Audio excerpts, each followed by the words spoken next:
Nasty. Nasty. They were called Nasties, and they were nasty.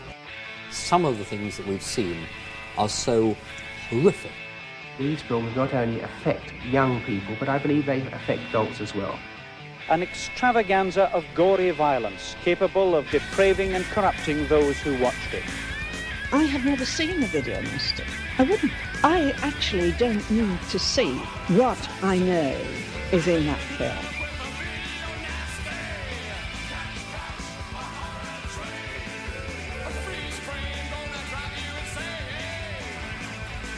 Hi everyone and welcome to Doing the Nasty podcast. This is season 2, episode number 29. I'm one of your hosts, Duncan McLeish. Welcome. Joining me as always on season 2, working through the real dregs. This is the very definition of a bottom of the barrel scraping episode. Is my good friend, my compadre, and I'm going to just say Stockholm Syndrome potential acquisition. I think you may be fully embracing stock, but we're going to get to why that is after the very puzzling message that you sent me yesterday where you're like, I've got a great idea, and I was like, Mark, this is a terrible idea. And one of the movies on this show will be a stark reminder of why it's a terrible idea. Mark Ball, how you doing, sir? Good morning, perverts. Yes, I did send you a message yesterday that it's kind of like when I spent a weekend in county jail and you don't really know when you're gonna get out, and they tell you don't pack up your shit and don't plan on being out at a certain time because guarantee Murphy's Law kind of thing you won't. Got halfway into not even halfway, got half an hour into a Jesús Franco movie about 24 hours ago. I was like, you know what? I'm feeling great. This movie's weird as fuck. Yep. I don't know where it's going. Every single one of Jesús Franco's movies are all bizarre and have nothing in common with each other. So I messaged you. I was like, I think an interesting thing for when we're at a Video Nasties would just to go through all of Jesús Franco's movies. It'd keep us busy. He directed 300 fucking movies or so. Yeah, before he fully committed to softcore and marginally hardcore porn towards the end of his career. Yeah. We don't have to do the porno ones for sure, but no. But by the time I got to the end of Oasis of the Zombies, I thought better of this idea, and I was like, you know what? I don't think I can do it. I don't think I'd survive watching. Yeah, this isn't nothing even but Jesús Franco movies. This isn't even the worst Jesús Franco movies. This is kind of mid-rung Jesús Franco. It's kind of that way where I had a message written back. And I was like, I wasn't sure had you watched the movie yet or not. So I was like, we'll chat about it tomorrow. But it's kind of that way. It's like that way we want to give like a warning signal or tell someone to abort the mission if they were, the same sentence came out something along the lines of, that.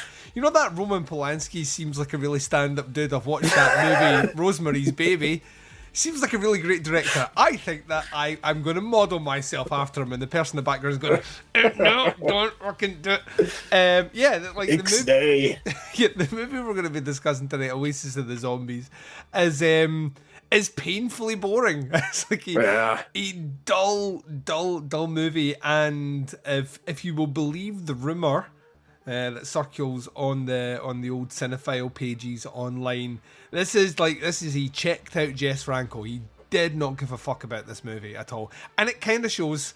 And we'll get into. I was going to say we'll get into everything the movie has to offer, which really isn't a lot. This is a meandering movie. It just nowadays with a bit of careful artistic cinematography and a bonkers last 10 minutes, this could be an A24 movie. But in this confine, in this space, it's just dull. It's just dull. Yeah. We're going to be doing that one, and we're going to be coupling up with a movie I had seen before, but not in many years, called The Evil, which, I'm going to be honest, isn't a great movie either, but... Another kind of dull movie. yeah, it's like a relatively nondescript movie. However, a dog does commit suicide in this movie by taking out someone else, which is kind of amazing. It does. He really commits to the role. He saw how bad the movie was, and he's like, we're getting out of here. and took that to that person with him. Yeah, like the Evil to me is just a prime example of what happens when you run out of ideas for a haunted house movie. So every second person dies of bad wiring in the house. It's like about 7 deaths by electrocution. It does happen more than the average movie. Yeah, like I'm thinking it's a haunted house movie. Is this the only way you can think of killing people? Like it's just like bad wiring. So the prequel to Shocker. It is like Shocker. Like Shocker is what the movie should be, but we're in the wrong decade, so we're not quite there. So yeah, we're going to be doing the Evil, and we're going to be doing Oasis of the Zombies. I'm going to be honest with you, Mark. Next episode has a relatively, I'm going to say, it doesn't look great. It looks campy, but it is twinned up with a movie that is a bona fide fucking classic. So all right, good. We'll be back on track in July. Kind of end of this month actually, because we're slightly behind on this month, mostly because I'll be honest with you, couldn't be bothered. Like I got to that stage where I was like, I think we were supposed to record last week, and I was just looking for an out because I had seen Oasis of the Zombies, and I just could not be asked talking about it. And yeah, given that week now, I've kind of perked myself back up and got myself in the mood. Before we get to chatting about the movies, and I will be honest, ladies and gents, this ain't going to be a long episode. Before we get into this though, how are tricks with you, Mark, now that you are a, wait 1 second, live musician? That's right, I said it, put it out there. You've now performed live in front of people and maintained all your clothes on you, which by the way is not how you get good money. You need to show a little bit of a little nip slip, and you get a crisp $1 bill slid down your G-string. I believe that's how that goes. I did get paid $40 to play music on a stage and not take off my clothes, thankfully. I think you got paid more than I got paid. Like, for your first gig, I think you made more money than I made the first 3 years I was in a band. So, well, just for inflation also, I mean. I'll also consider that we drove 4 hours to get to this fucking venue, shit, right. each way, so the $40 didn't even cover the fucking gas back and forth. But it's all good. I went out to play. I got to hang out with my friend Brandon and see his crazy little band play. And getting up on stage and playing music for people is fucking terrifying. Turns out it's terrifying. I think it isn't at the same time. I think if you're a frontman, which I was, and I don't know if you know this about me, Mark, I'm predisposed to talk a lot. Don't know what that is. To me, it was relatively easy. I found that bit easier than the actual having to sit in practice rooms writing music. Even though like I come from like a kind of heavy musical background, I always found the live thing relatively easy. That being said though, I know that one time my band played and essentially the mic cut out, and we'll just like continue playing with the band, and the band continued playing anyway. I remember speaking to the bass player afterwards, who then told me that as soon as the focal point, being myself, was kind of removed from that, he kind of froze. Like when I was doing my thing at the front, and attention's on the band, but it primarily goes on the front man.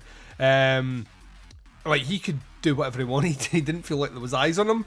But as soon as my mic stopped working and I was trying to work it while it wasn't working, he was very aware that everyone was looking at him. And he was just like, "Oh shit, I gotta poop." So I think. I don't know. Like the stuff you're doing is like all attention is on you and just you. So and that'll shift. You've got the hardest one's your first performance. Once that kind of goes, it gets a lot easier because you know what to expect. And anything that is unexpected is out with your control. So you might as well enjoy it. Yeah. It was a really good learning experience. Like I really had I told the guy that was doing sound like beforehand, I was like, I haven't tested any of this shit in any live capacity whatsoever, so I'm hoping like it doesn't all just burst into flames as soon as we like plug into the fucking PA or whatever. And it's like, well, I guess it's a good thing you're playing here for your first show. I think there was like 10 people in the audience, and 8 of them were with other bands that were playing that night. So I mean, I don't know what. There wasn't really like a whole lot of pressure, but no, it went really good for the most part. Thankfully, most like you said, I am like a solo electronic act, so most of the set is pre-recorded. If I fuck up like too horribly, all I really got to do is just like stop playing for a little bit and like figure out where I'm at in the set, and you know, like 90%, all of it except for like a couple leads or a couple bass lines or whatever. The show will go on. So it wasn't. And I kind of figured out like what worked and what didn't. Thankfully, like right after the show, my friend Nick sold me an Ableton Push 2. Oh yeah, which is like super fucking. This is a Cadillac of fucking MIDI controllers. It's gonna solve a bunch of my problems. The next show is actually in like 6 days in Billings, Montana. It's fucking next Saturday. So. Yeah, probably when we get done recording here, I'm gonna get a few chores done and start. You know, you do got to get the practice in. You got to run through it so many times that like eventually the music is just like, I don't even remember writing this. I don't remember how this song goes. I just want to delete all of it and start over again. But yeah, that's kind of where we're at with that. I was actually like really shocked how many people bought and listened to the new album, which is on Bandcamp. Never be shocked. I had no idea. Smart. Come on. I'm used to this SoundCloud thing where like getting anybody to fucking listen to any of it was like pulling fucking teeth, and I don't know what changed between. Well, I think the Bandcamp thing is a big thing. In the past, it was difficult to always identify whether or not you were actually supporting the artist or you were supporting the platform, if you know what I mean. Whereas, like with Bandcamp, specifically dedicating days to, you know, the artist themselves as opposed to the platform in which it's on, I think opens the door for a lot more people to feel like they are actually supporting an artist, as opposed to, like I say, supporting a platform. Like, I one of the big reasons I moved away, even from podcast hosting on SoundCloud, was it was kind of a black box. There was never really any degree of transparency as to anything that was going on in it. Like, there was no way to track trends. There was no way to, like, even delve into analytics in any way, shape, or form, which would give anything like that. And, like, if you want to sit down and parse some things to see, well, what is it people like? What do they not like? You know, all those sort of things. Just even from a podcast medium, it was next to impossible. I think Bandcamp and, you know, even platforms that just allow you to put your stuff out for streaming purposes without having to go through SoundCloud, kind of sure. You know, I think it's just easier now. I think like also the tech's different. Like people are now just used to wanting to be able to just publish stuff and have it out there and people to check it out and get in touch and feedback. Whereas when you were doing music before, you could still kind of do that, but it always kind of felt like as soon as you picked a platform, you were limiting your audience. I don't think that's the case nowadays. It's a lot of work getting your stuff, or at least it used to be. You know, it was 6 years ago was the last time I released any music prior to this one, and yeah, it was all SoundCloud. I mean, you could still do like, you know, it was a lot of work getting your shit on everything. Now I did the initial release on Bandcamp. It came out on my birthday, which was a good move because a lot of people bought the fucking album as like a birthday present to me, basically. Like, here's a couple bucks kind of deal. And then after, I don't know, 3 or 4 weeks or however long, I just signed up for a DistroKid account, and it does all of the fucking work for you. It puts it everywhere out into the masses kind of deal. So, yeah, and you're right, definitely the tools to be able to see. SoundCloud, even back then, was fucking shady as far as like... Are any of these people like that you guys have listed as plays like real people, or are these all bots in fucking Indonesia? Or I used to get so shady. The podcast stuff for Podcasts Under the Stairs used to be like like weird, like you would wake up one morning and you would have like 1,000 hits on a show overnight, and it'd be like the weird. It wouldn't be like something like the show's covering, I don't know, Halloween or one of these like big fucking named movies where you could be like, I could see maybe an expressed interest of like people landing on that were googling Halloween or whatever. It would always be the most, but it'd be like Mario Bava's Rabid Dogs, you know, like we were like that. Like, no way anyone, like 1,000 people just suddenly googled this, and it would always happen on fucking SoundCloud. And since I moved platforms, that never happens now. On anything you can track it relatively easy, which makes me wonder how accurate those figures ever were. And you know that to me is it can be used as a double-edged sword. You can use it to bolster your position by saying, look how much interest episodes are getting. Even the obscure ones are scoring well, but at the same time they're not real figures. So yeah, I don't know, but it's good to know that you're out there. And making shit happen, dude. That is cool as fuck. And I'm very much looking forward to hearing back how the second gig went, because you know that first one out the way, I expect that you will be slam dancing while your music's playing and rapping like Fred Durst, and if you're not, I will be upset with you. In terms of movies, you seen anything in the last month that's piqued your interest, tickled your fancy, so to speak? It's been a little slow on the movie watching stuff. I did go see the new Doctor Strange on my birthday, which was a lot of fun. Yep. It was a good Sam Raimi movie. It made me fucking go track down a Blu-ray copy. I really wanted to watch Darkman as soon as I got home from the theater from that one. Yeah, it does have a heavy Darkman element to it, yeah. And of course, it's fucking streaming nowhere. That really nice, like, well, it's streaming places, but not for free. I could have paid $4 for a movie that I've seen 100 fucking times at this point, but don't own a copy of for some dumb reason. The really nice Shout Factory Blu-ray of that is now long out of print. So I found like kind of a shitty. You can get the first 3 movies on kind of a bare bones Blu-ray set off of Amazon for like $13 or $14 or something. So I eventually snagged that one. The new Doctor Strange is a lot of fun if you're a Sam Raimi fan. I don't know how like the Marvel normies that aren't familiar with Sam Raimi shit probably reacted to this movie. I don't really like, who the fuck is this Bruce Campbell guy? It's weird. It's weird because when you think about it, like if you're anyone interested in comic book movies, Sam Raimi's one of the reasons that you are in this kind of renaissance just now. Like you could argue that those Spider-Man movies that did, removing the third one from the history timeline, like those first 2 movies are the reason you started getting things like Fantastic Four and more X-Men movies, and you know, eventually into your Iron Mans and all the stuff that come after it. So that's off the back of that. But those movies aren't necessarily what you would class as a Sam Raimi movie. And that's why when you watch the new Doctor Strange movie, it's certainly in there. I found it hugely interesting. I'll be honest, there was a couple of bits that I kind of felt like, oh, right, okay. Like, I could see compromise, if you know what I mean, but then this is like a fucking $1 billion movie or something like that, so it kind of has to be in there. It's not him going like that, no, I want a treat to slap Bruce Campbell in the face, so I'm gonna do it because it's like low money.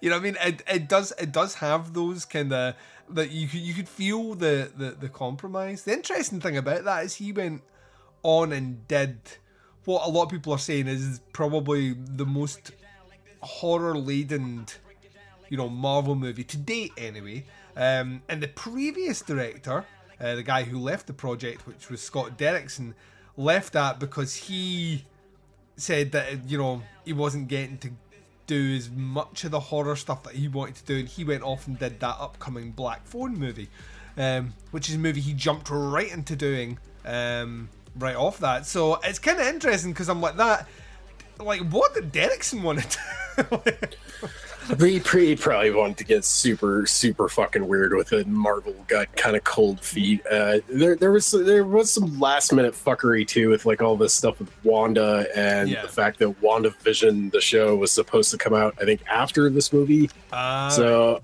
I think they had to do a little bit of last minute fuckery with this thing, which Sam Raimi came out and said, like, I didn't even watch all of WandaVision. I watched a couple key episodes that like related to shit that's in this movie, and other than that, like, I didn't bother. Just, you know, this was kind of a gun for hire kind of thing for Sam Raimi, but like, I mean, this is definitely like his bread and butter, like you said. Like he's a safe pair. Like Sam Raimi, I think people forget how fucking great a director he is. You know what I mean? And like he's already the best thing about it is he seems to like there seems to be a lot more money now being thrown at him to make stuff. He's already talking about doing a potential Stephen King adaptation and all the rest. So like Sam Raimi making movies, that makes me happy. So you know, I'm over the moon with that. But very much like yourself. I know everyone was like, "Oh, it's so Evil Dead, it's so Evil Dead." Like when I come out that, all I was thinking about was Darkman. I myself have been partaking in a lot of A24. Jesus Christ, have they just been releasing shitloads of it, man? It's unfucking believable. The content they put out this year is nuts. But I did get a chance to check out that Everything Everywhere All at Once, which is the most on the nose name ever for a movie. It is Everything Everywhere All at Once. Is absolutely fucking bananas and kind of fucking amazing. I was actually in awe of how well that movie was put together. And then in the last week, I've saw the new Alex Garland movie Men, which is like a chef's kiss to me. That's a total Duncan movie. And then on Friday, I went to see the new Rob Savage movie. He's the guy that did Host. Fucking Dashcam. Yeah, Dashcam. Oh boy, what'd you think of that? So I am conflicted about Dashcam in some respects. I think, on the whole, I think the medium of like film footage is something he's very, very, very good at. I think he's found a way to do storytelling that the pace feels a lot quicker than it is. Now, granted, Host itself was like a 90-minute movie, so the pace was very quick in that anyway. But this one is a bit longer, it's about an hour and a half. But at no point did it feel like there was too much downtime. It kind of felt like there was an urgency to the pace all the way through it. It does have maybe the single most irritating main character I've seen in a movie in a long time. She just grated the ever-loving fuck out of me. Every time she opened her mouth, I just hated her. But at the same time, she also had, I don't know, she was maybe the horror protagonist that I've kind of wanted to see for a while. And that, some of her quips back had me howling with laughter. I think it's not as good as Host. But I found, when it finished, let's put it this way, it's not a top 5 movie for me this year thus far. It is a top 10 though. I found there was a couple of moments where I genuinely thought that's really clever, I like what it's doing, but it's got more money against it, and it's I don't know, at times it felt like the scope was a bit bigger than it necessarily could be, but it held together surprisingly well. It's pretty gory, plus it's going through its own version of the Video Nasties over here at the moment, in that no large cinema chain in the UK is releasing it. You can only see it in indies. It was pulled apparently a couple of days before its release because of excessive bad language, which is a thing I've never fucking heard of before for a movie being pulled from large chains. So it's at the moment getting the best amount of press it possibly could. Very much like a movie like Oasis of the Zombies gets. Like, people are hunting down that movie because it's on a banned list, or was on a banned list, and then you watch it and you're kind of left head scratched how it even like banned for boredom, maybe. I don't know. Like so, yeah. I thought it was. I'm supremely curious to see if he does another found footage movie.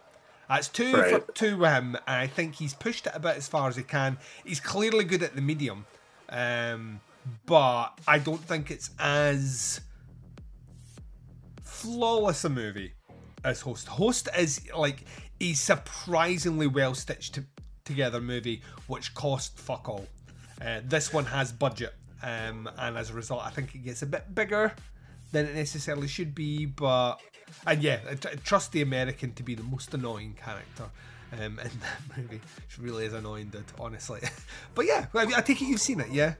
No, I've not. The reviews for it have been fucking all over the place. I really liked Host. That was like one of my favorite horror movies of last year, the year before, whenever that came out. Yeah. And then it's pretty much as soon as like I started reading about this one, I was like, oh, this sounds like pretty good. And then yeah, some people saw it at festivals, I don't know, within the last 6 months or so, and we're like, so the main character is a fucking Pizzagate anti-vaxxer MAGA fucking right-wing fucking chud, and it's the most grating thing in the fucking world, and that really kind of killed a lot of my... She's really grating, but she gets put through the ringer.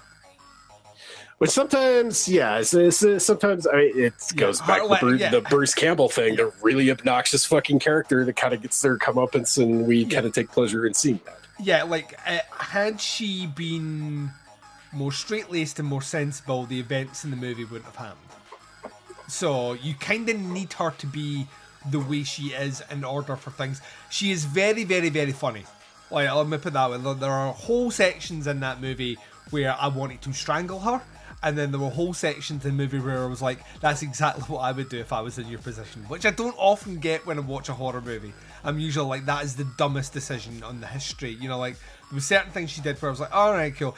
The thing that is maybe, and I'm looking forward to seeing it again, on the big screen, so it's like a live stream, the dash cam, so it's like a live stream thing, and there's comments going up the side all the way through it, like comments from, not all the way through the movie, because occasionally the camera disconnects, but we're still seeing the film, but like it's not being interacted by the people that would be observing what she does. And I'd like, at times I was trying to pay attention to the comments scrolling up the side whilst also watching what was happening on the screen. I found that very distracting on a big screen. I think on a smaller screen it might not, even though the screen in my cinema room is fucking huge, but I think on that level, I think I maybe get to, because I think there's a lot of jokes in there that I just didn't get a chance to, you know, or there's comments in there that like add to the experience that I just didn't get in the... I think the thing is, I think it's, as found footage movies go, I think it's a really good one. I think it's a really, really good one. I just don't necessarily think it's as good as his previous movie. But then his previous movie, I think, worked because we were all in lockdown. Everyone was communicating over Zoom, and the idea of taking a seance and putting it on that platform was something I'd never seen done before. So... it was kind of original that way, where this movie isn't really all that original, but like when it lands well, and there's a couple of really good jump scares and some great practical effects. Like there's like really, really, really good practical effects in it. So yeah, the guy that did practical effects for it did practical effects for what do you call it? Lords of Chaos. Oh, okay. I like that movie a lot. That movie's real fucking bloody. Yep. He also, by the way, is the same guy who's one of the hosts of the Arrow Video podcast. So, Dan Martin. Okay. Yeah, so he's really, really, really good at practical effects. So, yeah, that's what I would say about that movie. As I would definitely check it out. I know in the States just now you can either see it in limited theatres or screen it on demand. So it is available for you in the comfort of your own home. And it's definitely worth checking out. She is like a red hat wearing MAGA anti-vaxxer character. That being said, like I said before, if you take that conceit away from her, the journey that you go on with that character just wouldn't happen in the movie, or if it did, it wouldn't feel like, oh yeah, this is a mess of your own making. So there's that as well. I think what made the especially like the film Twitter dorks really mad about this movie is apparently she is not so much playing a character in this. Like, she's actually kind of really like this in a sense. I think she is. She's maybe a comedian. I don't know. Like the conceit of this woman is that she has a live show where she drives around, plays a beat in the background, and gets her listeners to send in a word which she will then rap around. Weird. And she does a lot of rapping, but it inevitably ends up into, shove it up your butt, and and there's like a word which I totally love that never gets used enough. I think the word queef is used about 6 times in the movie, which, I mean, that's what I'm saying. It's hard to hate a movie that uses the word queef. It's really, really difficult. Trust me, I've tried. So yeah, she like the end credits are her rapping out the names of everyone who's involved with the project, which is kind of weird. Because it turns out Blum rhymes with bum. So you can imagine. So there we go. Mark, I've been deliberately prolonging the start of this episode because the actual content of this episode is going to be small. So we might as well get into it. We might as well get our Franco out our systems and once again confirm that me and you will not be doing a Franco exclusive podcast. I couldn't do it if I tried. Although I did have this great idea of a exclusive John Waters podcast. I'd be into that too. Yep. That'd be a lot shorter for sure. Yeah, but the name of it would be called Taking on Water. I think that's like genius on so many levels. And TM motherfuckers, don't steal that idea. Yeah, and I was sitting. There are moments when I say things or think things to myself, and I'm like that. I'm too good for this world. You're like, Duncan, you are a genius. I do literally sit and think to myself, going, I'm a witty motherfucker. and then I see the word queef and giggle to myself. You're like, oh yeah. Yeah, you've got it, Duncan. Right, we are going to take a short break just now. You're going to hear learned people explain why you should give a fuck about Oasis of the Zombie. I can't even think who is going to introduce this one. Could be interesting. However, you will then hear the trailer. And then you will then hear myself and Mark chat about that movie right after this. So here's Oasis of the Zombies by Jesús Franco. And it's one of those Franco movies which was everywhere like a bad rash in video shops up and down the country. Very frustrating for Franco fans who want to try and make a case for Franco as a really interesting director, that several of his absolute worst films were absolutely everywhere on the shelves in this country. I'm going to do it again though. Oasis of the Zombies, for all the fact that it's a terrible film, has something. I'm probably blowing all credibility as a commentator on Franco now to say this, but I can watch it, and I can watch it more than... I've watched it about 4 times already, and I shall probably watch it another 4 times. There's something there. There's something a little poignant about it. It's as if all the really exciting zombie stuff is happening just over the sand dunes, like just like maybe 200 meters down the dunes. There's a really exciting zombie film happening, and we're just getting the dregs. I mean, Franco was making some really wonderful films around this time. In the early 80s, he was having a real burst of energy and was making maybe 10, 12 films a year again. And some of them are fantastic. This one is a mess because he doesn't give 2 hoots about zombie films. Just like with the cannibal movies that he made, he didn't care about those either. He just kind of went along with the prevailing desire from his producers to make these kind of movies, and said, okay, well, if you want me to do that, I'll do that. He probably thought, well, in 2 weeks' time, I've got another movie that they want. So he doesn't have a feel for this, but if you're a Franco watcher and a Franco fan, there are elements and traces there that you can enjoy. I mean, the music, so soporific and so dreamy and half there and half focused. You know when a movie goes out of focus? Well, the sound is doing that. It's like organ music that feels like it's drifting out of audibility almost. It kind of nudges you out of the frame. It's got a lot of the signs and symbols that you would associate with a zombie film, but it's drifting away from them. You feel the energy of the film is not taking you in the action-adventure direction that you would get from Romero. Franco can't afford the violence that would take you in the Lucio Fulci direction.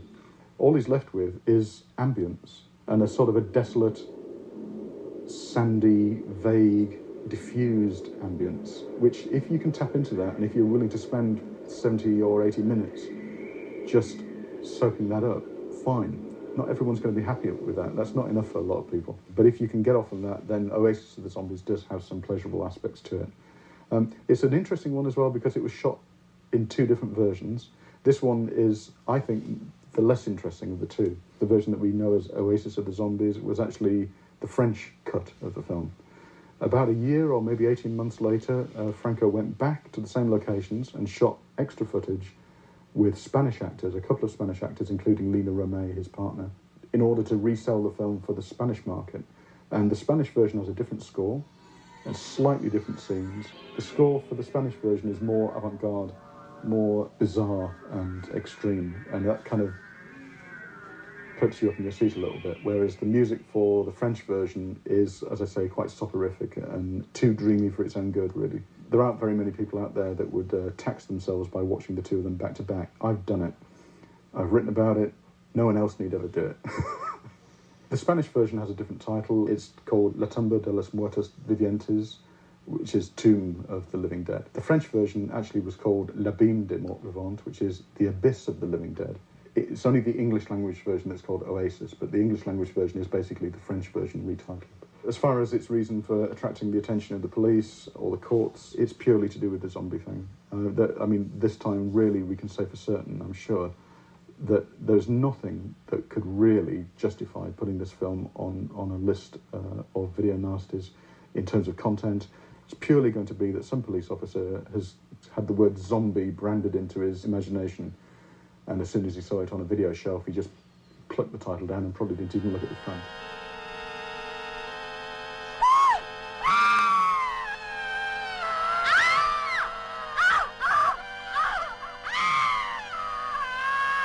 You believe in zombies? I'll believe it when I see it.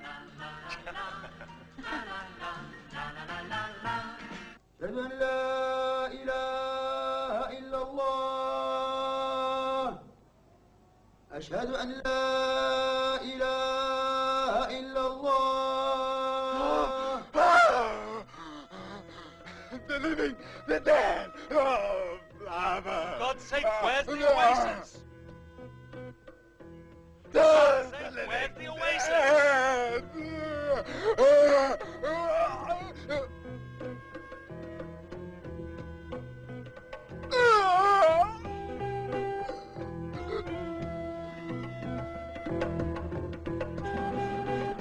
I'm sorry, I'm late, Professor. Your fly's open.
Stop!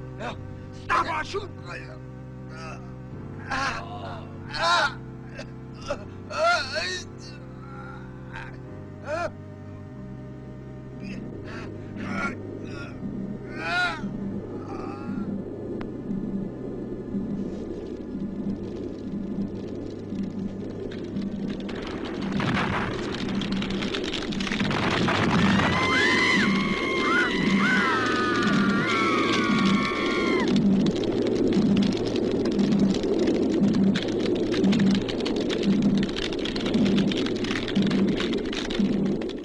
And welcome back, ladies and gents. You've just heard the trailer for Oasis of the Zombies. Original title, La Tumba de los Muertos Vivientes.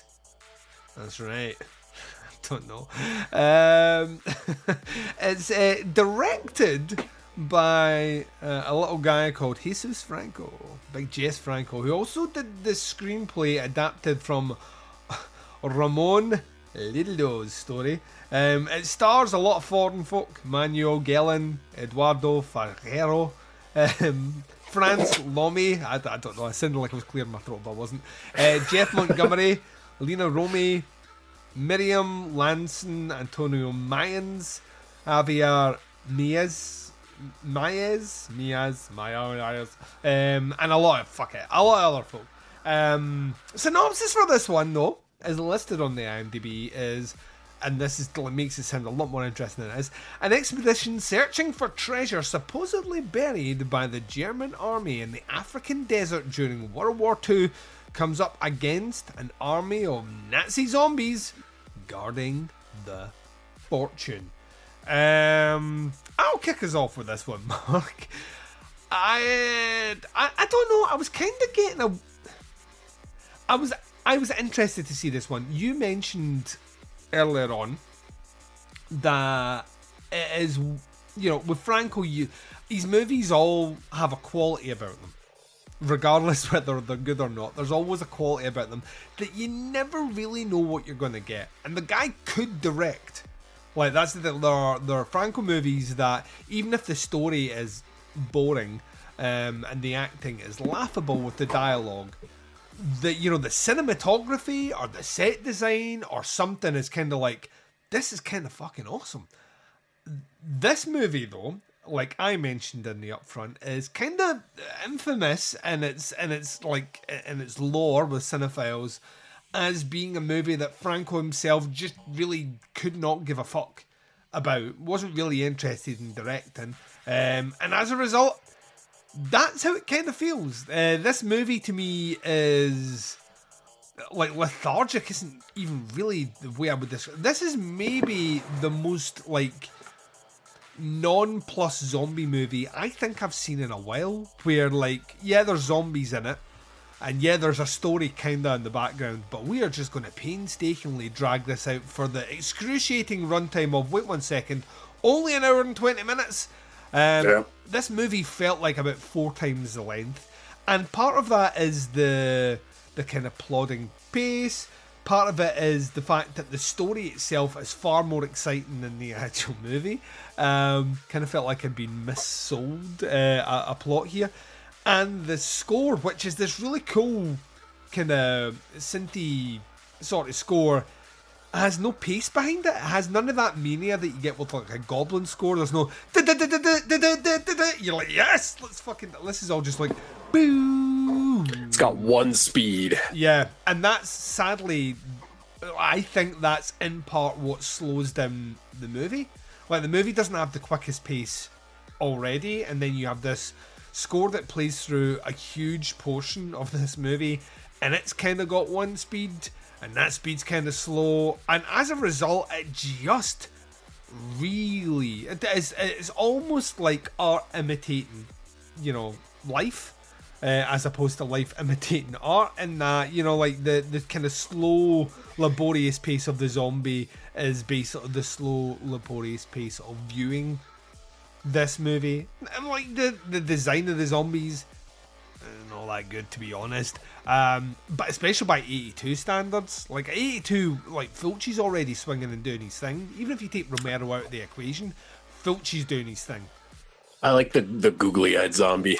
He's got the googs. Yeah, he's got what we call rawhead Rex eye. She was like, he like, if he was driving, he can check both left and right without turning his head at a junction.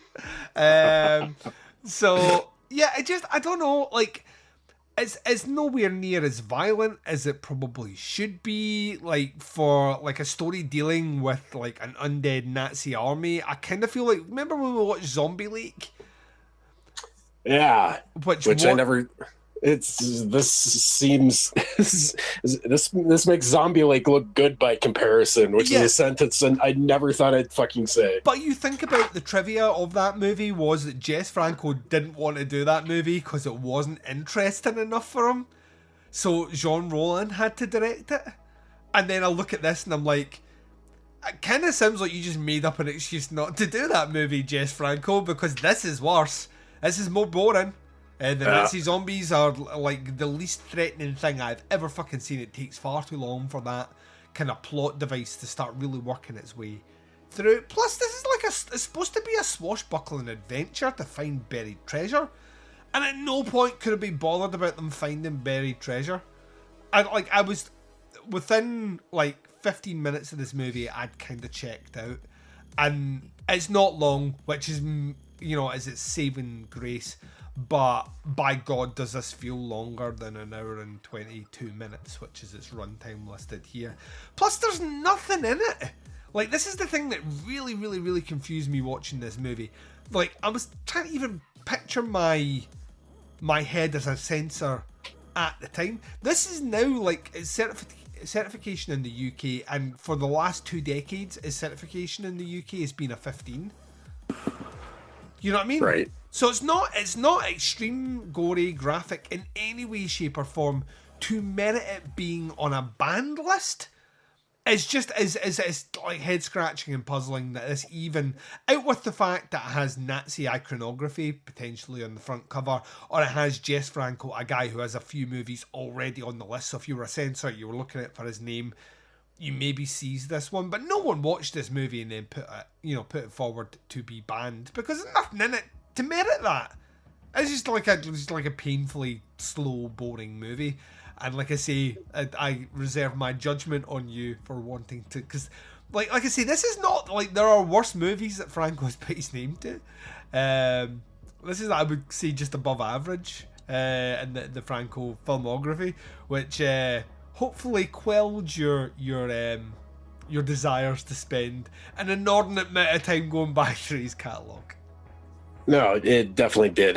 This movie has, I think this movie has a pretty rad like first 10 or 15 minutes where I was like super on board. I'm like, all right, we get our corny like girls for no reason whatsoever wandering in the woods and they get fucking eaten by zombies or whatever. And then it sets up to like what could have been a pretty rad, like you said, swashbuckling thing, like about finding fucking Nazi gold out in the desert. And there's all these different, like, there's the crazy military guy that stabs his partner in the back, and then there's like his kids are all like, it could have been like a really cool thing where these guys are all like racing out into the fucking wasteland to go find $60 million, or no, it's like $6 million in fucking Nazi gold or whatever.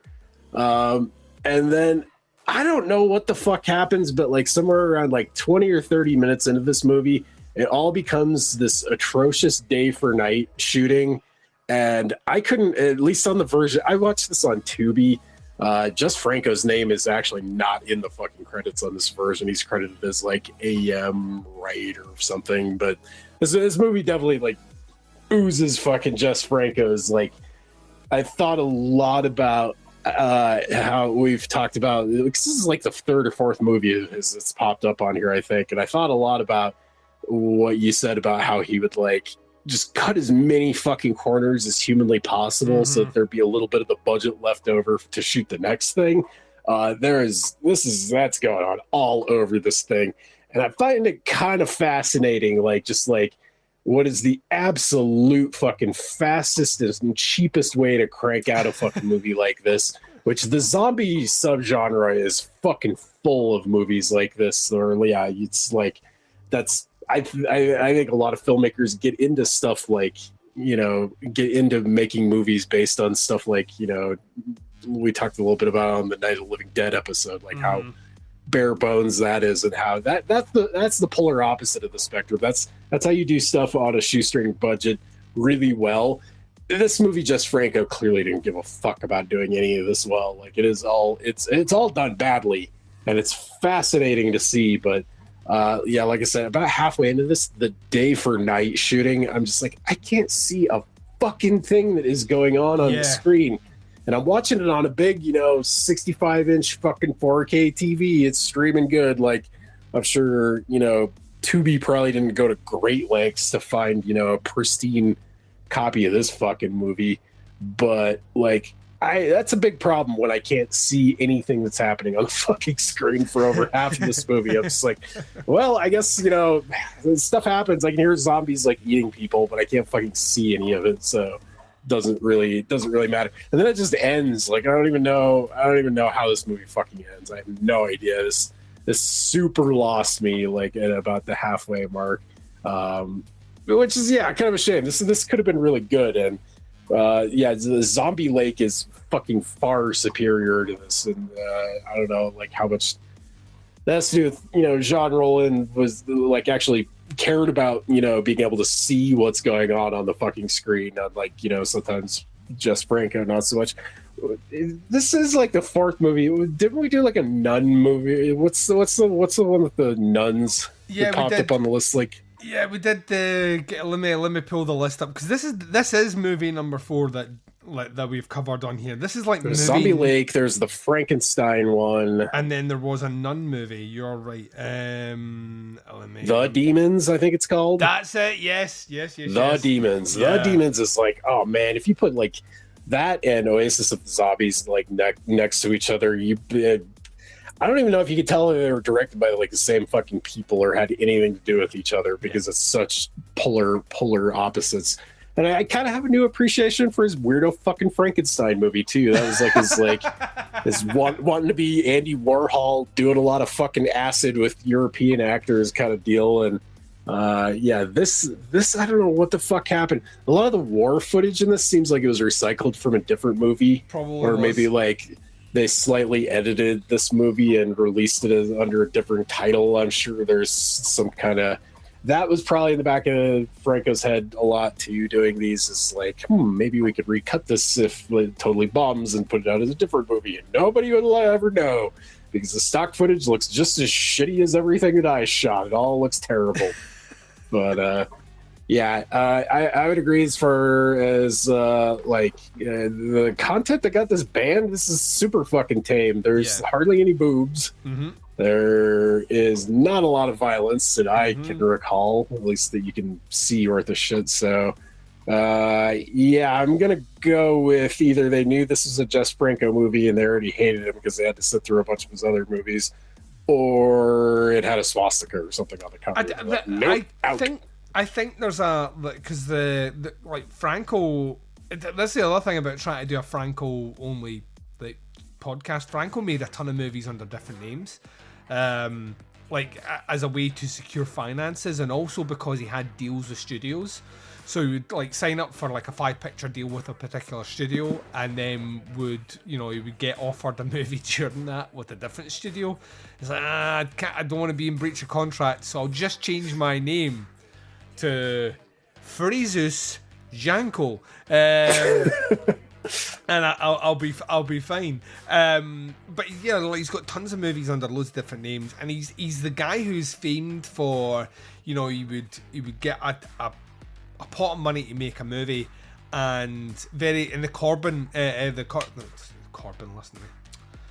Corman school of thought, he would make the first movie for cheaper and then get another movie made with the same set, right, change your wig, right, you're a different character now, and he would do a ton of those. But at least in those, I just don't get that. This is just such a beige movie. It's just so boring that all the eccentricities that you associate with Jesús Franco just aren't here. And like I said, it was 1982, so you have, and this is. I know there are a lot of people out there, but well, he was making he's made 300 movies, and he's made all these movies, so he was like a total gun for hire. The Italians were all gun for hire. Like Fulci in 82 wasn't calling his shots like Babe Ruth. He was still there. During, if you look at Fulci's body of work, everyone remembers the Gates of Hell trilogy. What a lot of people don't know is he actually made another film during that time period called Black Cat, because he was really interested in doing Poe stuff. So he did the Black Cat in between doing the Gates of Hell trilogy, but no one talks about that fucking movie. They just focus on the zombie work he was doing in these Gates of Hell trilogies. Like, those directors were job bodies as well, but I'll tell you what, you sit down, you watch them, even if they look like they weren't necessarily interested in the plot or the acting, the movies still look fucking great. And this just feels cheap and boring. So yeah, I've got nothing else to say about it except to say that on this show we do grading slightly differently. Instead of giving it a grade with a number or a letter, we instead associate our grades with prison time. So if this was an egregiously vicious movie, one of those shockers, pure terror infilled or eye wince inducing sort of movies, we would sit here and we would say that this movie deserves some hard time. If the movie contained things that certainly should put it on an interesting list of movies you might not want people to be spending a lot of time watching, then you might want to give this one a little bit of community service. If it's the sort of movie that maybe dips its toe in the pond of obscenity without plunging its dick in it, then you probably want to give it a little slap on the wrists. And if there was nothing in it to merit its place on the list at all, you would do the old case dismissed. This to me is the very definition of a case dismissed. Ain't nothing in it. Mark, what about yourself? This is getting a very unique case dismissed. If I'm Mr. Censor guy sitting at the desk and distributor guy, that Franco works for sitting across, I'm gonna say, I'm not gonna ban your movie, but you got to take it back to the fucking lab where you had all the fucking color correction and shit done, and get it redone so I can actually see what the fuck is going on in this movie. Yeah, take it back to the lab.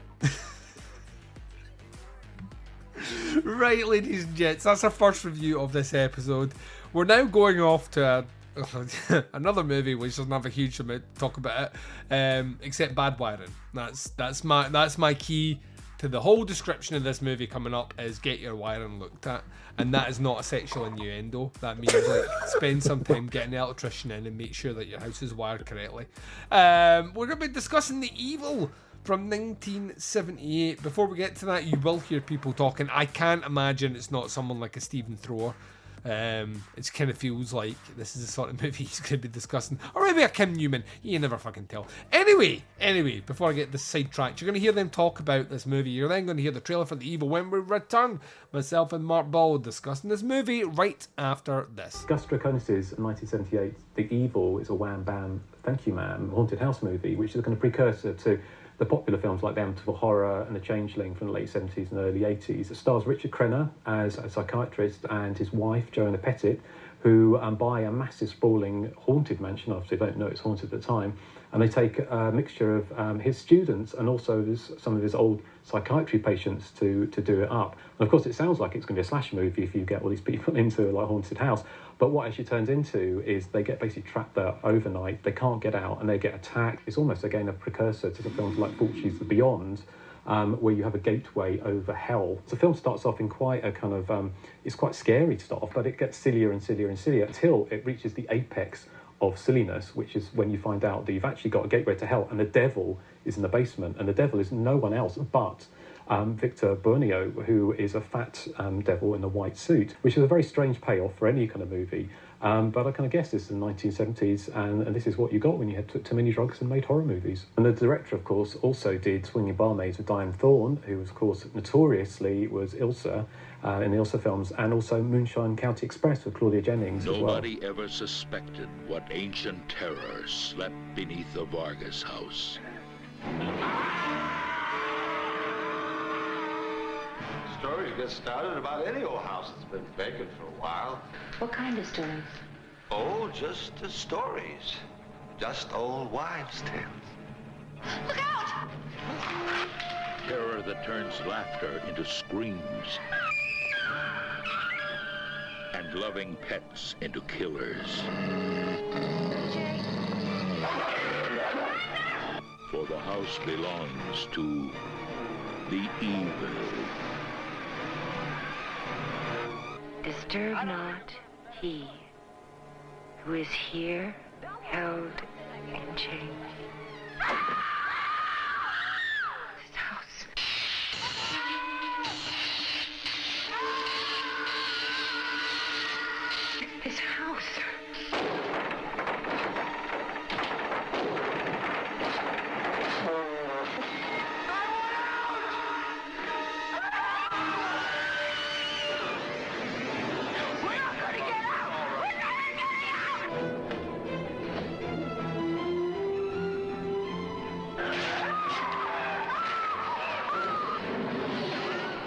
the time you run, there is no escape.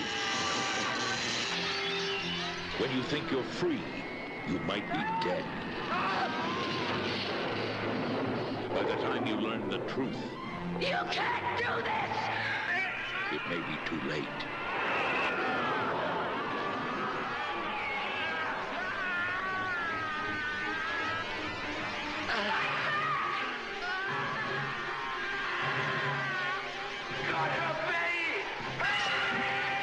Richard Crenna, Joanna Pettit, Victor Blonder. The Evil. A New World picture. And welcome back, ladies and gents. You've just heard the trailer for The Evil. Most generic fucking name for a horror movie ever. You know what I mean? Like The Evil. It reminds me of Grandpa Simpson in the Treehouse of Horror episode where he's talking about the evil Krusty doll. Yep. That doll is evil, I tells you. Yep. Evil. Evil. Yeah, this one Grandpa, is... you said that about all the presents. Yeah. I just want attention. This one is directed by Gus Trikonis, which, well, I think I cracked the joke before. I'm going to crack it again. Does sound like a Harry Potter, like wizard. This is like venereal disease. Gus Trikonis sounds like the thing you used to defend a Dementor. You know what I mean? Gus Trikonis. Like. Is, you know, I don't know. I don't fucking know. Apparently, this guy became a bit of a kind of job body director. Afterwards, he does have. Oh man, I need to stop myself. He does have a movie from 1975 called Supercock. Which was my nickname in high school. Oh, come on. For obvious in high school? In high school, yeah. It could do magic tricks, Mark. Could pick locks. I can pick up my hat off the ground. Yeah, with I hate myself right now. Apparently, originally a dancer, but became you know, because he was in West Side Story, and then would eventually become a kind of a director. I love the IMDb where he says was a very efficient and underrated director of delightfully down and dirty 70s drive-in low budget exploitation fare. Okay then. You can't just declare yourself that. You gotta earn that fucking title. I think that's the internet, movie does dude. not do that. I think you can do that on the internet. I think I'd see how just a couple of seconds ago I said my dick could pick locks. That's out there now. It's on the internet, which means it's fact. I think you can just do that. Alternative facts is what I believe we call those things. Screenplay was kind of worked on by himself, based on the story by David Sheldon, and also screenplay works by Galen Thompson. The movie itself stars Richard Crenna, yeah, that's right, Jonah Pettit, Andrew Prine, Cassie Yates, George O'Hanlon Jr., Lynn Moody, Mary Louise Weller, Robert Vihelo, Victor Bono, Milton Selzer, Ed Beakey, Galen Thompson, and Emery Souza, who plays... I had no idea there was that many people in this fucking movie.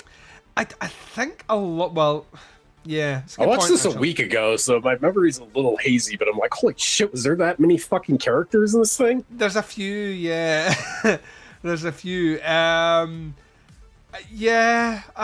A synopsis for this one is a doctor buys a Civil War era dilapidated mansion and hires a few friends to fix it up, but the mansion hides a deadly secret. That deadly secret is faulty wiring. So I'm gonna keep coming back to the faulty wiring.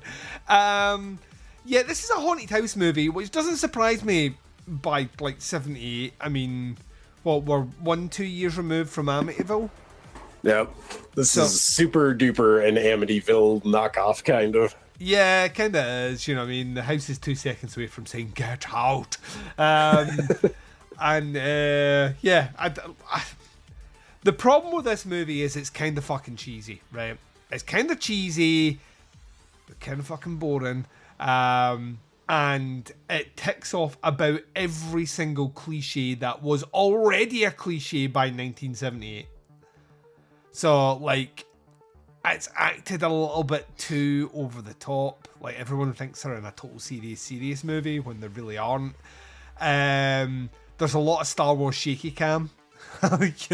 Not Star Wars, Star Trek shaky cam. Yeah. You know, oh, we've just been hit by a rocket. Like, everyone follow Tilt one left. side. Like, yeah, and now we're right. No, tilt right. Do the and- Shatner dance where you wave your arms around. Good God. Yeah, I don't know, like I had seen it before, and I want to think I think I may have seen this on VHS, so I think this might have been a rental way back in the day, mostly because the cover work is kind of amazing. You know, it looks like, you know, like weird shit is like flying out the box from Indiana Jones, you know, like before it ends up in the office of the Pentagon at the end. But none of this is really great, and I think that's maybe my issue with it. It has a surprisingly high body count for a haunted house movie. I think there's about 8 or 9 people die in this movie, including the caretaker at the start, who burns alive. Mark, he's burned. I'm not dead. I'm just very badly burned. I forget, how does he get burnt? Is he like down in the basement fucking around with the wiring or something? Wait 1 second. You can't say that. Like, fucking, wait a second, Nick Cage. How did he get burned? How did he get burned? He's like fucking around downstairs and like gets thrust into an incinerator, as you do. And it's the house that did it. And then I'm like, how long's this guy been a caretaker here? And then all of a sudden the ghost just decides to throw him in the incinerator. Surely I remember my first day when I got burnt alive by the fucking crematorium in the bottom of the sewer house. Why did the devil or demon in this movie just decide to do it this day? I don't know. Anyway, there's a lot of people end up like investigating the house. It's all very boring. There's the deaths. The thing about it is the deaths are kind of amazing.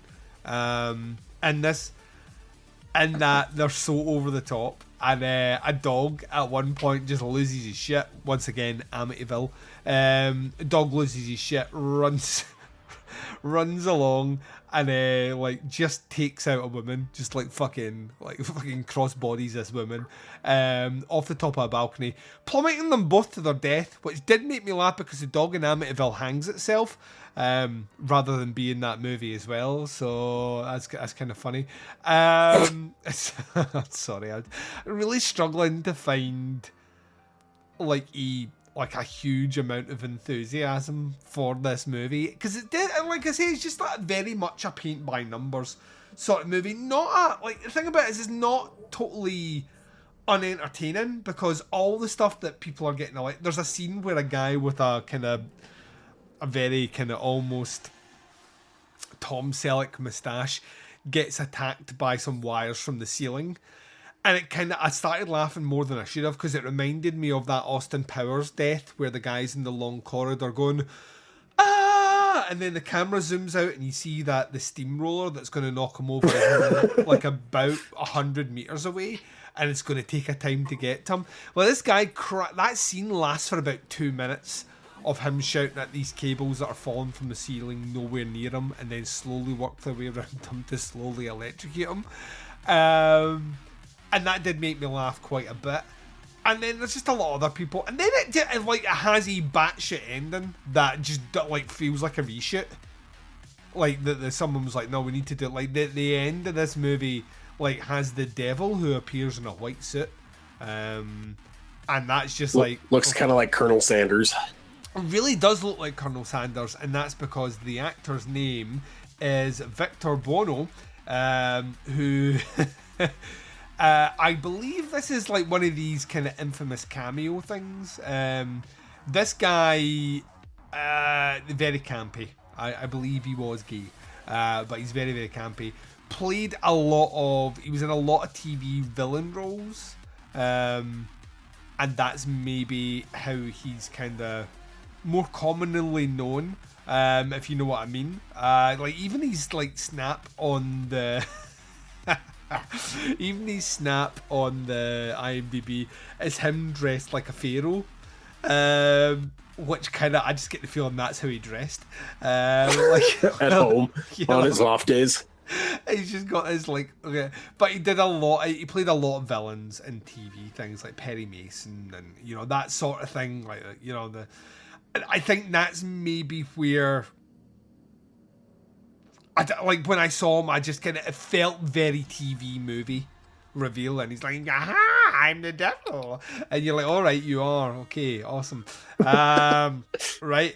And it just the ending is just kind of head scratchingly tagged on, and as a result, my kind of overriding feeling of this movie is, it's entertaining. I'll never watch it again, if you know what I mean. It's entertaining, but it is. The movies that it's kind of influenced by, ripping off, the movies that it's kind of influenced by are just infinitely better than this. Like, not even to the point where it's putting its own spin and like you get without like totally gobbling the balls of Italian horror movies, which I really want to do. When they ripped off something, there was always a kind of they went there though. Or they put one element on it, you were like, I can't believe I'm watching this complete Jaws ripoff here, which you've managed to put a cyborg in. It's always like they would marry things that shouldn't be together in movies, and that's kind of the reason you would remember them or watch them again. And this one is just very much they did this in House on Haunted Hill, so that needs to be in here.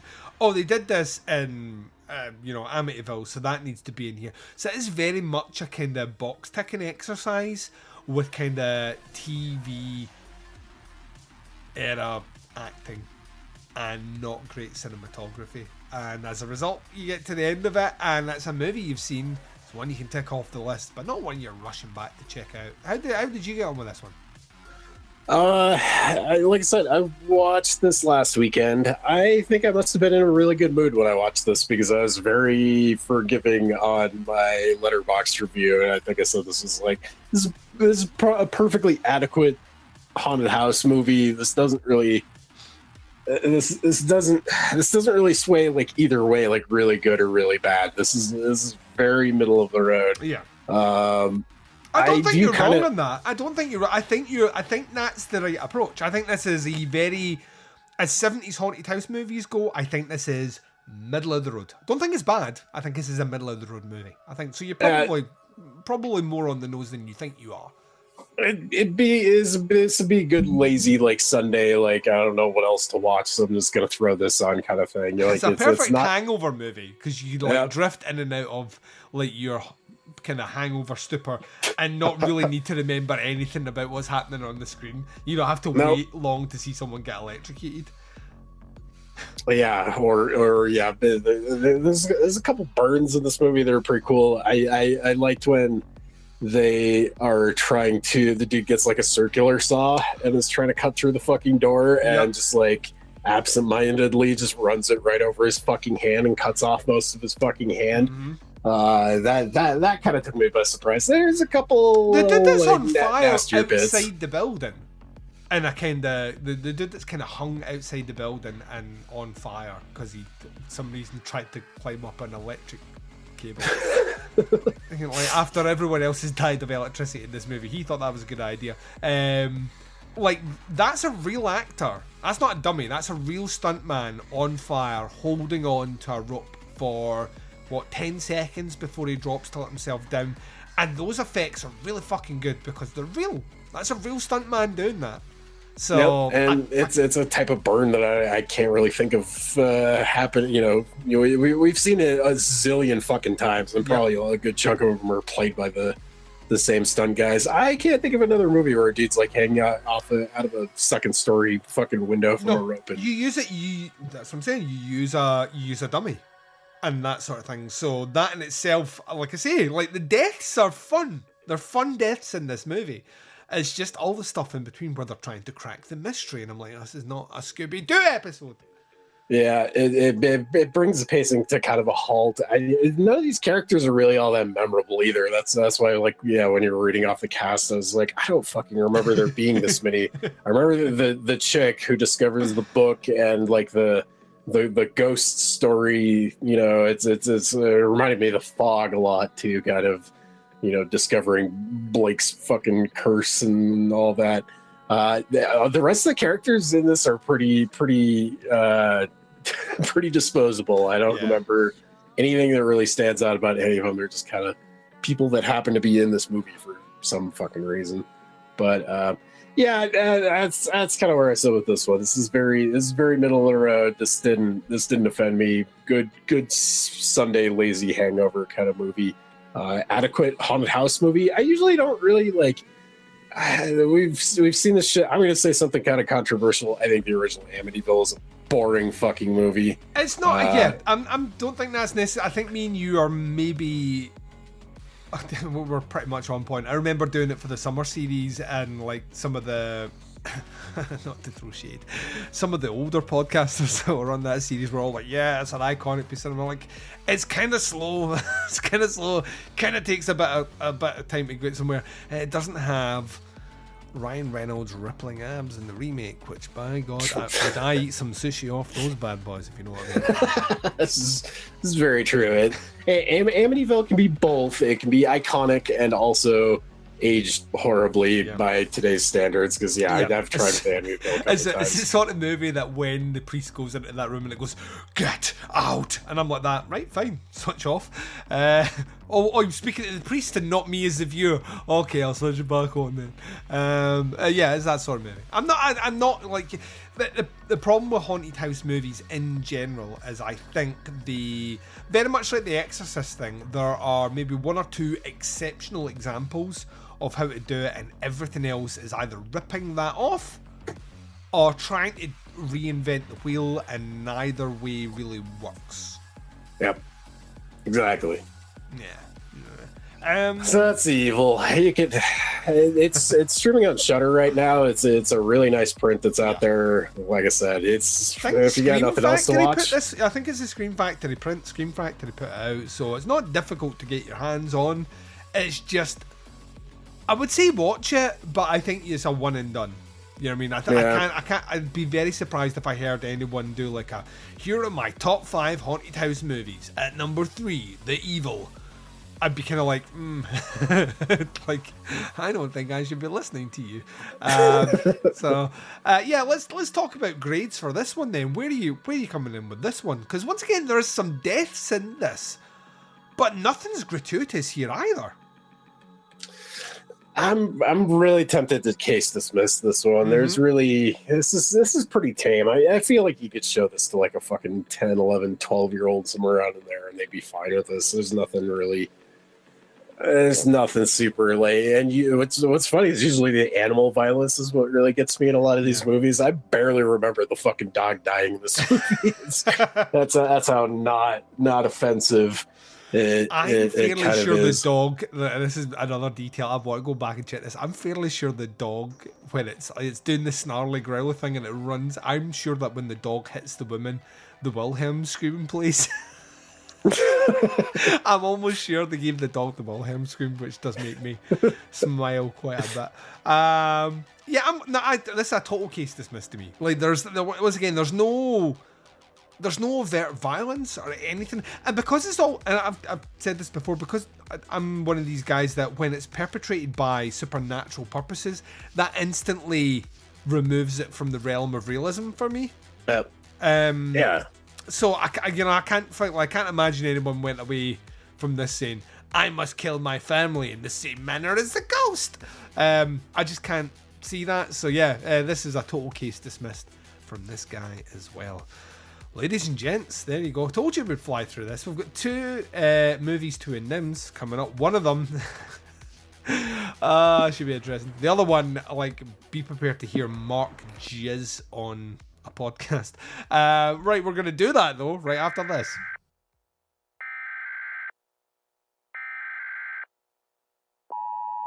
This is a test of the emergency podcasting system.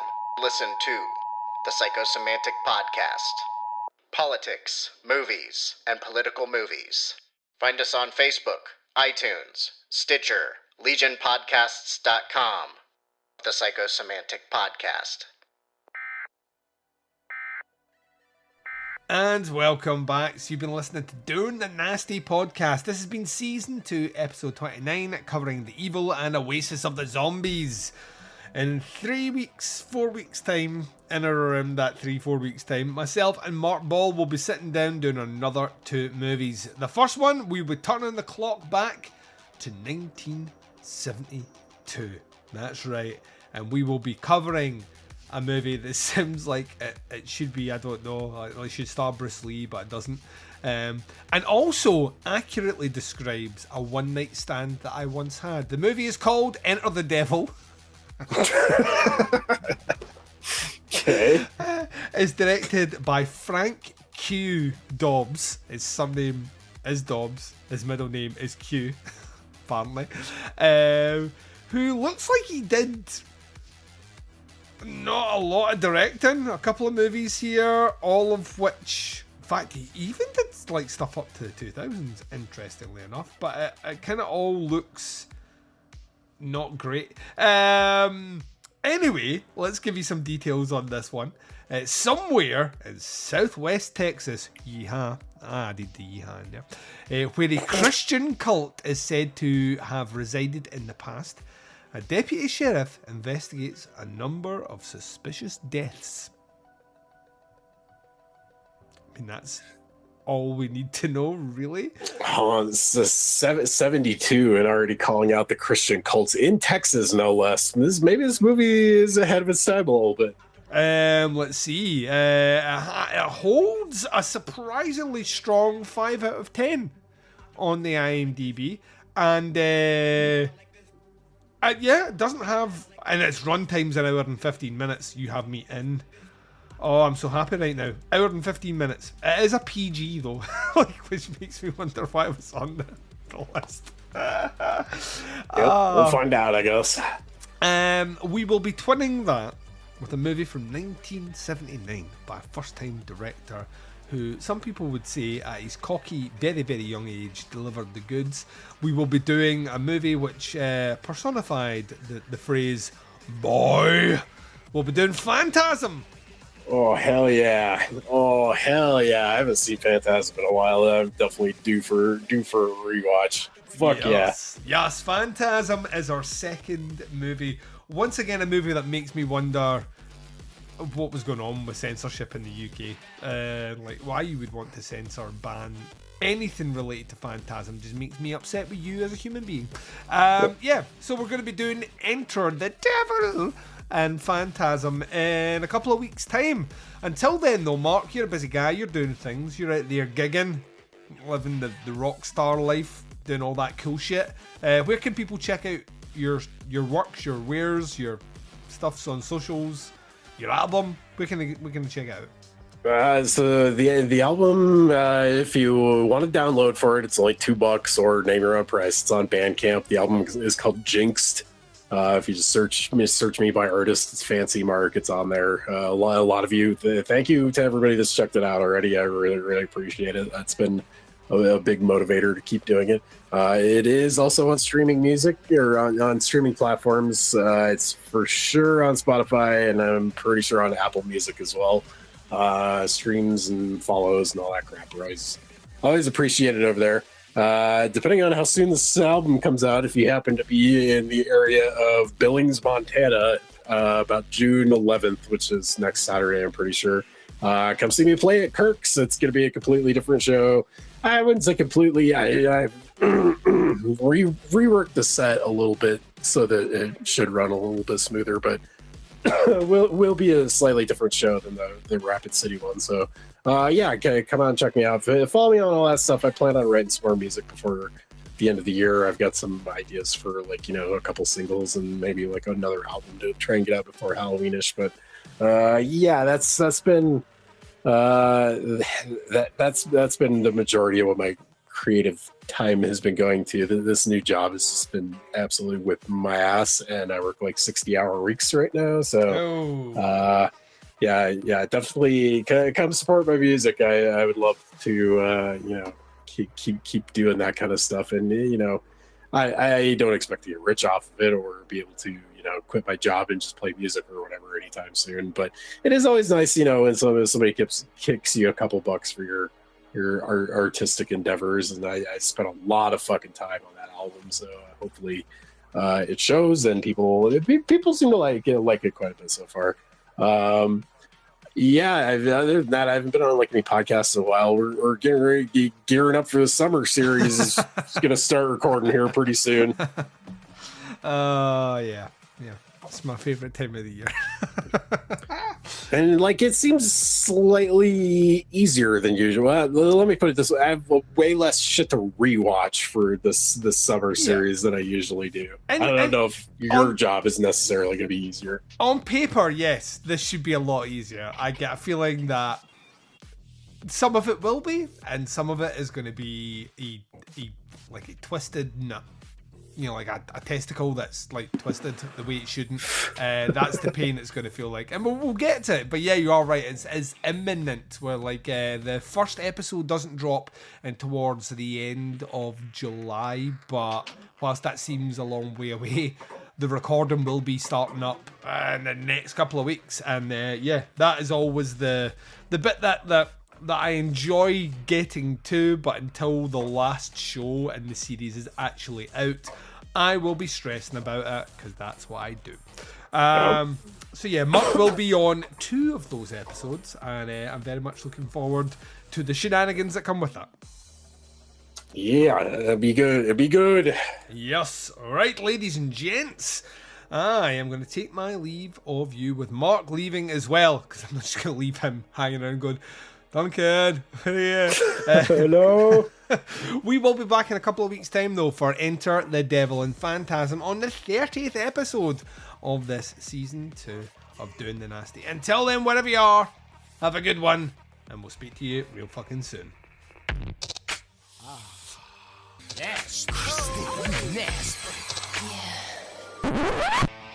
They were called Nasties, and they were nasty.